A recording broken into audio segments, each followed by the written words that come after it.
1 ঘন্টার ভিতরে কোটি টাকার। 1 ঘন্টায় 1 কোটি টাকা, বিশ্বাস হচ্ছে না? এত ইলিশ, সবথেকে বড় বড় ইলিশ। ইলিশে শৈলা পুরো জাহাজ, এত ইলিশ রাখবে কোথায়? ক্যাপাসিটির ব্যাপার থাকে, কারণ এত মাছ তো আমরা নিতে পারিনি। সেই ইলিশ শেষ পর্যন্ত কি করেছিলেন ক্যাপ্টেন?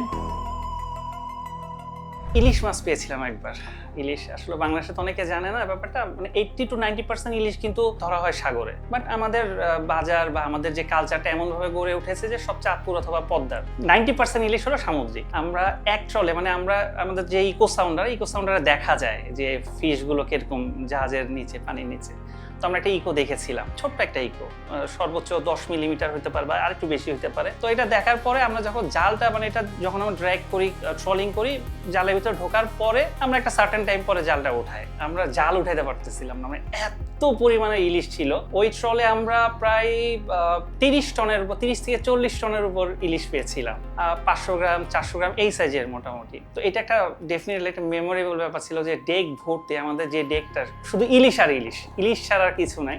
এরকম একবার পেয়েছিলাম। আর একবার পেয়েছিলাম 2015 সালে, সেম একই অবস্থা। আমরা সন্ধ্যার দিকে জাহাজটা মাইগ্রেট করছি, শিপটা এক জায়গা থেকে আরেক জায়গায় যাচ্ছি, মাছ পাচ্ছি না, প্রায় 3-4 দিন ধরে আমরা কোনো মাছই পাচ্ছি না। এবং আমাদের ভয়েস প্রায় শেষের দিকে, মানে ওই ভয়েসটা আমাদের লস হবে, কারণ এক জাহাজে পার ডে আপনার খরচ হয় 4.5 থেকে 5, তখন 4.5 থেকে 5 লাখ টাকা খরচ হতো, এখন আরো বেশি, তেলের দাম বেশি। তো যাওয়ার সময় হঠাৎ করে বোঝা যায়, মানে মনে হচ্ছে কিছু লাফাচ্ছে, এই টাইপের একটা নয়েজ পুরো পানিতে। তো ওই নয়েজের উপর দিয়ে যখন আমরা গেছি, ইকো সাউন্ডটা দেখি যে পুরা নিচে ফিশ স্কুল, বিশাল স্কুল, সাথে সাথে স্ট্যান্ড বাই দিয়ে ওখানে আমরা জাল ফেলি। জাল ফেলার পরে একই ধরনের প্রায় 30-35 টন আমরা ইলিশ পেয়েছিলাম। এবং এত ইলিশ, তখনকার সময় সব থেকে বড় বড় ইলিশ, প্রায় এটা পেয়েছিলাম আমরা সেম কোহিনুর পয়েন্ট, অর্থাৎ আমাদের যে কোহিনুর পয়েন্টের ওইদিকে এক একটা ইলিশ 800-900, 1 কেজি 1.5 কেজি সাইজের। এবং আমাদের ওইসব জাহাজে যেহেতু ফ্রোজেন ক্যাপাসিটি থাকে, একটা নির্দিষ্ট ক্যাপাসিটি থাকে, এর বাইরে আসলে মাছ নেওয়া যায় না। তো আমাদের ক্যাপাসিটি ছিল সর্বোচ্চ 20 টন নেওয়ার মতো, কারণ আমাদের ভয়েস প্রায় লাস্টের দিকে, মানে যে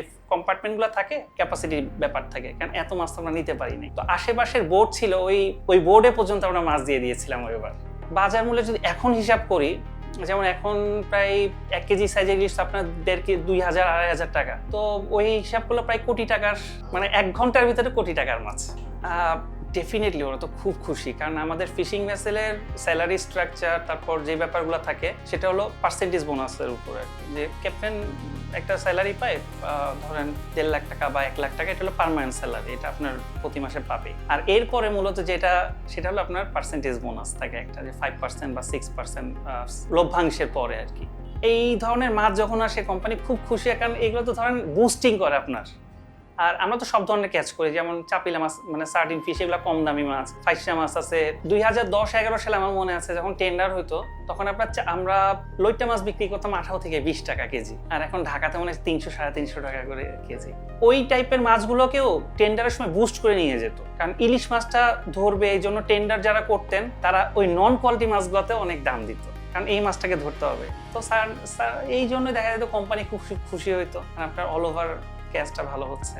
ডেফিনেটলি অনেক ভালো লাগে, কারণ পেশা তো এটা, কারণ আমাদের উপর প্রেশারটা অনেক বেশি থাকে। এর আগেই বললাম যে প্রায় প্রতিদিন, আমি লাস্ট যেই জাহাজে ক্যাপ্টেন হিসেবে ছিলাম, ওই জাহাজে আমার পার ডে এক্সপেন্ডিচার ছিল 6.5 লাখ টাকা। অর্থাৎ আপনি মাছ ধরেন না ধরেন, 24 আওয়ার চলে গিয়েছে, আপনি 6.5 লাখ টাকা আপনার মাথার উপর চলে আসছে। তো মাছ ধরতে হবে, যত বেশি মাছ ধরতে পারবো তত বেশি বোনাস পাবো, কোম্পানি লাভবান হবে। তো এই জন্য মাছ দেখলে আসলে খুবই ভালো লাগে, আসলে সত্যি কথা বলতে।